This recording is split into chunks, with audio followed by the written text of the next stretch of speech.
తన పేరుతో సైబర్ నేరగాళ్లు ఫేక్ ఫేస్బుక్ ఖాతాలు ఓపెన్ చేశారని తెలిపారు హైదరాబాద్ నగర పోలీస్ కమిషనర్ సజ్జనార్. ఆపదలో ఉన్నాను, డబ్బులు పంపండి అంటూ తన స్నేహితులకు మెసేజ్లు పంపిస్తున్నారన్నారు. ఇది నిజమని నమ్మి ఓ స్నేహితుడు 20,000 రూపాయలు మోసగాళ్లకు పంపించాడన్నారు. తన ఫేస్బుక్ పేజ్ లింక్ షేర్ చేసిన సజ్జనార్ మిగతా ఖాతాలన్నీ నకిలీవన్నారు. Hyderabad cyber crime team Meta సహకారంతో ఫేక్ ఖాతాలను తొలగిస్తున్నామని చెప్పారు. తన పేరుతో ఫ్రెండ్ రిక్వెస్ట్లు, డబ్బులు పంపమని మెసేజ్ వస్తే నమ్మొద్దన్నారు సిపి సజ్జనార్.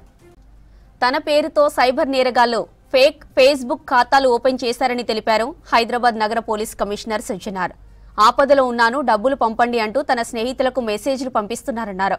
ఇది నిజమని నమ్మి ఓ స్నేహితుడు 20,000 రూపాయలు మోసగాళ్లకు పంపించాడన్నారు.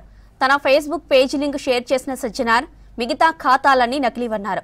Hyderabad cyber crime team Meta సహకారంతో ఫేక్ ఖాతాలను తొలగిస్తున్నామని వివరించారు. తన పేరుతో ఫ్రెండ్ రిక్వెస్ట్లు, డబ్బులు పంపమని మెసేజ్లు వస్తే నమ్మొద్దన్నారు సిపి సజ్జనార్.